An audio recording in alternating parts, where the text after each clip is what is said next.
ভালো হোক কিংবা মন্দ হোক বছরের শেষ দিনেও আলহামদুলিল্লাহ নতুন বছরের অপেক্ষায় আজকে এই বছরের শেষ দিনটাও পার করে দিলাম। নতুন বছরের জন্য অপেক্ষা করা অন্যরকম আনন্দ, এটাই স্বাভাবিক, সবার মধ্যে এটাই কাজ করে। আর বছরের শেষ দিনে কি করলাম সেটা একটু শেয়ার করব। আসসালামু আলাইকুম, কেমন আছেন সবাই? আশা করছি সবাই অনেক অনেক ভালো আছেন। আজকে সকাল সকালে ঘুম থেকে উঠে পড়ছি, উঠেই দেখি বাইরে এত পরিমাণ ঠান্ডা। আজকে বছরের শেষ দিন আর আজকে এরকম হয়েছে, একটু রোদ নাই, কি আর বলবো, কিরকম যেন একটা ঠান্ডা বাতাস। আমি তো ভাবতেছি এরকম ঠান্ডাতে কি আর কাজ করবো, পানিতে তো হাত দিতেই ইচ্ছে করে না, এরকম ভাবতে তারপর চলে আসলাম রুমে, রুমটাকে গুছিয়ে নেবো। আর অনেকদিন পরে হচ্ছে মশারি টানাইছি, মেয়েটিসকে এত এত পরিমাণ মশা কামড়াইছে কি আর বলবো। তাই ভাবলাম মশা টানাই কোনো কিছুতে আর করা যাবে না, মশা টানালেই ভালো হবে, তাহলে আর কোনো টেনশন থাকবে না। কিন্তু রাত্রেবেলা একটা মশা খুব বিরক্ত করছে, মনে হয় মশারির ভিতর ঢুকছিল, আমরা অত টের পাই নাই, কিন্তু রাত্রে ওটাই আবার কামড়াইছে। এই তো রুমটাকে আমি গুছিয়ে নিচ্ছিলাম, এদিকে হচ্ছে আমি রুম গোছাচ্ছিলাম, আর ওদিকে আমার মেয়ে কি করছে জানেন, টিস্যু ছিঁড়ে নোংরা করছে। বাচ্চারা রুমে থাকলে একটু এলোমেলো হবে, এটাই স্বাভাবিক, কোনো ব্যাপার না। কিন্তু আমার মেয়ে কি করে, আমি একদিকে গুছাই, ও অন্যদিকে আবার অপরিষ্কার করে। এই তো রুমটাকে গুছিয়ে তারপর চলে আসলাম নিচে, মেহেরিসকে খাইয়ে দিয়ে আমি একটু খাচ্ছিলাম। এটা হচ্ছে আমি ডাল দিয়ে মুড়ি খাচ্ছিলাম, অনেকদিন ধরে আমার ইচ্ছে করতেছে এই জিনিসটা খাবো, কিন্তু ডাল যেহেতু রান্না করা হয় না, আজকে যেহেতু রান্না করছি তাই ভাবলাম যে আজকেই খেয়ে ফেলি। এই তো আমি খাচ্ছিলাম, আমার কাছে এই জিনিসটা ভীষণ ভীষণ মজা লাগে, ডাল দিয়ে মুড়ি। কে কে খান অবশ্যই বলবেন।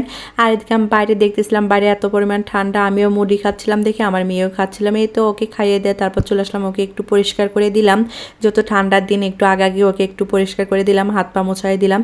আর আমি যে এই গামছাটা ব্যবহার করছি আমি একটা পেজ থেকে নিয়েছি, এখানে আমি 3টা গামছা নিয়েছি। গামছাগুলো এত এত সুন্দর, একটু রং ওঠে না, আমি 3টায় ধুয়ে দিয়েছিলাম, একটু রং ওঠে না। আমার কাছে গামছাগুলো অনেক অনেক পছন্দ হয়েছে, চাইলে আপনারাও ভিজিট করতে পারবেন পেজটা আমার ভিডিও স্ক্রিনে দিয়ে দেবো, চাইলে আপনারা একটু ঘুরে আসতে পারবেন, অনেক অনেক সুন্দর সুন্দর গামছা পাওয়া যায়। তো মেয়েরিশকে পরিপাটি করে তারপর আমি চলে আসলাম রান্নার কাছে। আজকে একটু তাড়াতাড়ি রান্না করবো, যেহেতু ঠান্ডার দিন কোনো কিছু করতেও ইচ্ছে করে না, ঠান্ডা তো মনে হয় কি কম্বলের নিচে শুয়ে থাকি, কাজ করতে ইচ্ছে করে না। যেহেতু কাজ না করতে ইচ্ছে করলেও করতে হবে, এটাই স্বাভাবিক। আর তাই গতকাল রাত্রে হচ্ছে মেরিশের বাবাকে আমি বলছিলাম একটু লেয়ার মুরগি নিয়ে আসার জন্য, সে হচ্ছে লেয়ার মুরগি নিয়ে আসছে সকাল সকালই। তা ভাবলাম আজকে এটাই রান্না করি। এখানে হচ্ছে মুরগিটা আমি রান্না করার জন্য সব ধরনের মশলা আগে দিয়েছি, দিয়ে মশলাটাকে আমি ভালো করে কষিয়ে নেব, যে পর্যন্ত না মশলার উপরে তেল উঠছে সে পর্যন্ত আমি ভালো করে কষিয়ে নেব। এবার মশলাগুলো আমার কষানো হয়ে গেলে এবার হচ্ছে আমি মুরগিগুলো দিয়ে দেবো। মুরগি মাংস দিয়ে আমি ভালো করে একটু নাড়াচাড়া দিয়ে তারপর ঢাকনা দিয়ে দেবো। এই রান্না করতে এসে না আমার একটা কথা ভীষণ ভীষণ মনে পড়তেছে, যে এই ঠান্ডার সময় মানুষ কিভাবে পানিতে হাত দেবে, কিভাবে কাজ করবে, আমার তো মাথায় আসতেছে না, এত পরিমাণ ঠান্ডা। যারা রান্না করে বা ঘর মোছে বা কাপড় চোপড় ধোয় তারাই জানে যে এই ঠান্ডা দিনে কাজ করা কতটা কষ্টের, এই শীতের মধ্যে কাজ করা। যাই হোক, কাজ তো করতেই হবে। আর এদিকে হচ্ছে মুরগি মাংস আমি কষাতে দিয়ে এসে দেখি কি এত পরিমাণ তেল উঠছে, কি আর বলবো। তা ভাবলাম একটু লাউ দিই, তাহলে তেলটা একটু মজে যাবে, তাহলে খেতেও ভালো লাগবে। বেশিরভাগ আমি লেয়ার মুরগি রান্না করার জন্য এই লাউটা দিই, কিন্তু আজকে লাউ দেবো না, একটু আলু দিয়ে ভুনা ভুনা করবো। কিন্তু তেল দেখে আর ভালো লাগলো না, দেখে একটু লাউ দিয়ে দিলাম। এই মুরগিতে তেল ওঠাই স্বাভাবিক, কিন্তু একটু কষিয়ে কষিয়ে রান্না করলে তেল উঠলে অতটাও ভালো লাগে না। আমার কাছে মনে হয় কি একটু তেলটা একটু লাউ দিলে একটু কমে আসে, তাহলে খেতেও অনেক মজা হয়। এই তো আমি মুরগি মাংসটা একটু কষিয়ে তারপর এখানে লাউ দিয়ে দিলাম, লাউটা দিয়ে একটু হালকা কষিয়ে নেব, যে পর্যন্ত লাউটা একটু নরম না হবে। নরম হয়ে গেলে এখানে আমি হচ্ছে আলু দিয়ে দেবো।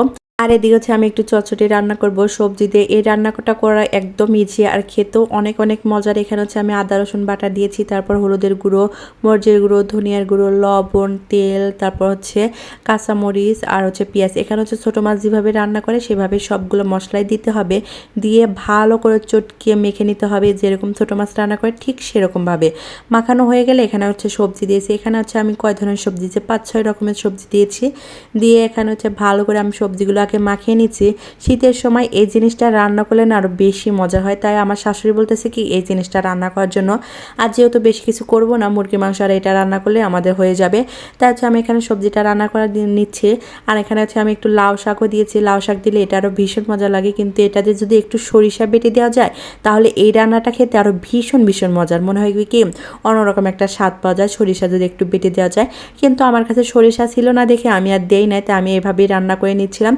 একটু পানি দিয়ে তারপর হচ্ছে বসিয়ে দিলাম, এটা নাড়াচাড়া করা যাবে না, একদম ঝোলটা শুকিয়ে আসলে এটা নামিয়ে নেব। আর এদিকে হচ্ছে আমার মুরগি মাংসটা রান্না সে দেখতে কতটা লোভনীয় লাগছে, তাই না? আমার তো মনে হচ্ছে এক্ষুনি ভাত নিয়ে এক্ষুনি খেয়ে ফেলি। এত এত লোভনীয় লাগছে। এদিকে হচ্ছে আমার চটচটিগুলো হয়ে গেছে, আর একটু ঝোলটা টেনে আসলে আমি নামিয়ে নেব। এই তো ঝোল টানা হয়ে গেছে, এবার হচ্ছে আমি নামিয়ে নিয়েছি বাটিতে। দেখতে কত সুন্দর হয়েছে, খেতেও ভীষণ ভীষণ মজার হয়েছিল। এই তো আমার রান্নাগুলো হয়ে গেছে। বছরের শেষ দিনের দুপুরে আজকে আমি রান্না করছি মুরগির মাংস আর সবজি দিয়ে চটচটি। কে কি করছেন বছরের শেষ দিনে অবশ্যই বলবেন। আর নতুন বছরের জন্য সবার জন্য অনেক অনেক শুভকামনা, অনেক অনেক ভালোবাসা রইল। সবাই ভালো থাকবেন, সুস্থ থাকবেন। আল্লাহ হাফেজ।